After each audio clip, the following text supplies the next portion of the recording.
What's up everyone? In today's video I'm going to be discussing 3 hardware wallets that I own and reviewing them.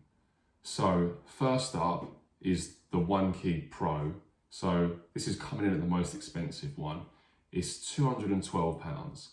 What I like about this device is it's touchscreen.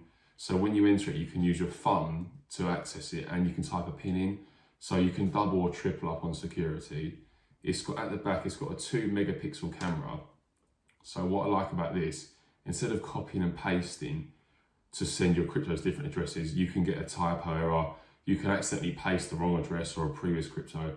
You can just scan the barcode and send the crypto to address that way. So that way it can't mess it up basically. If you do send your crypto to the wrong address, you can lose that crypto forever. So it's very important to make sure, and yeah, the QR code just makes things easier. It's also very compatible. So this is on the Android and iOS device. You can use it on both your Mac, your Windows, you can use it on your phone. So it makes it one of the most versatile hardware wallets on the market. It's also got such a range of different cryptos. You've got all your low cap meme coins. So not all of the other hardware wallets support these assets, support these cryptos. So it's another reason, it's super versatile. You can also store your NFTs on the OneKey, so another cool feature. And then lastly, they have the buy, swap and sell. So you don't even have to send your crypto to the exchange to sell it or to swap it or buy it. If you've made a 10x in one coin and want to rotate them profits into another project, you can just swap it on the device. So you don't have to mess around connecting it, sending it back to an exchange, buying and selling it and then sending it back. You can do it all in one basically. So yeah, the cons of the OneKey, I'd say, is quite expensive. The OneKey Pro is quite expensive. The battery doesn't last very long. I charge this thing up and it does die quite quickly.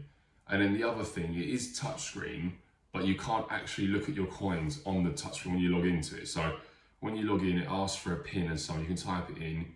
It takes the settings and Bluetooth, but your portfolio only actually comes up on your phone. I thought it would come up on the device. It looks quite cool because it's touchscreen. It looks like a mini iPhone. But yeah, you can only actually look at your portfolio on your phone. So next up is the Tangem. So this just works on a card basis. But before I continue, if you're enjoying the video, if you could please like and subscribe, as that really helped me and help my channel progress. So yeah, starting up, we've got the Tangem. I bought 2 keys here, so one's a backup. Really, I recommend you can buy the 3 pack, and I should have bought that. So if you damage or lose one card, you still have backups basically. For me, I think this is the easiest, most beginner-friendly wallet to use. Set up, a wallet takes about, I think my wallet's about 3 minutes to set up. You don't even need a recovery phrase of this, although I do recommend it. But for some people that don't like to take custody of their own money, they find it hard to remember seed phrase, recovery phrases. You can literally just tap the phone to your card, connect it, and set up a wallet in an instant. Say no recovery phrase, no nothing. You just need, as long as you've got the cards basically. So for some people, that's a security risk. For some people, it's just nice and easy. So it depends what sort of person you are. A 2-pack costs just £42, or a pack of 3 costs £53. So very cheap, easy to use model. You can, again, like the OneKey, you can do the buy, sell and swaps on here, which again are not available on all hardware wallets. So that's another cool feature of their product.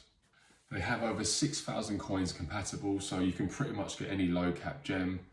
They're very easy to store. You can literally just put one of these in your wallet, like a credit card or a debit card. 2 cons about the Tangem: they're not available on the desktop, so you can only access on your phone. So again, connecting Bluetooth. So some people might not feel as secure basically. And then lastly, you can't store NFTs right now. Apparently that product's coming soon. So for all the NFT users, it should be coming the next few months, they say on the website. So lastly, we've got the Ledger Nano X. So this is my first ever hardware wallet, the original, coming in at £136. Yeah, it's the first ever one. So this is a few years old, a lot harder to use, especially obviously I was learning, but yeah, it's a lot harder to use. What I like about this is it's a little USB device. So before I ever had the apps on my phone, I used to just plug this into my computer and all my crypto would be offline. So there'd be no access to Bluetooth. So some people say Bluetooth can be a security risk. So there was nothing on my phone, nothing could be hacked. So I literally used to plug this into my computer and I could see my whole portfolio on there. So yeah, it's basically all tucked away on a little USB device, completely offline, completely away from anyone. Nobody can confiscate that, nobody can freeze your assets.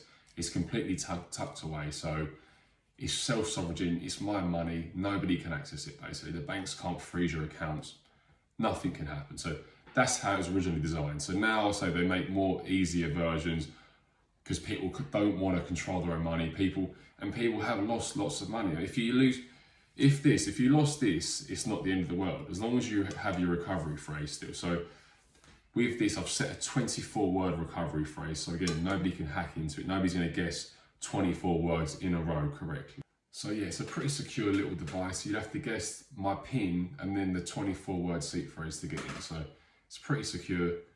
Ledger have tarnished their brand name a little bit recently, trying to implement certain centralized ways of getting back into your ledger if you've lost the password or so on. So I understand why they've done it, but to the real crypto guys, the ones that want security, they're not very happy. So some people have moved away from Ledger because of that reason. But I think it's a good product. You can store NFTs on there. There are lots of benefits, it's just not as beginner friendly basically. So all of these products do have different models on the market. They have more expensive and more cheaper models. I'm just reviewing these three because I own these three. So Ledger do have a touchscreen model they just put out now. The One Key do have a much cheaper version, so the One Key Classic. So these are just the versions that I own. For me personally, my favorite, I'm gonna pick the Tangent just because it's the cheapest and it's the easiest to use. Maybe it's not as secure as say one of the other ones, but it's my favorite hands down. So, but if you have a lot of money in crypto, I recommend splitting your crypto into different wallets, just because God forbid, if anything did happen, you split your risk, you mitigate your risk basically. So if something happened to your device and you lost your recovery phrase, essentially that's gone forever. So if you just lose a device, you can back up, you can buy another device and back up with your 24-word recovery phrase. But yeah, it's just important to mitigate your risk. If you've got lots of money on there, I keep my money split between 3 different wallets, and then I keep a little bit on exchange for trading or just to keep liquid if I want to move assets here or buy or sell something here. So, but yeah, again, thanks for watching guys. Hope you enjoyed the video.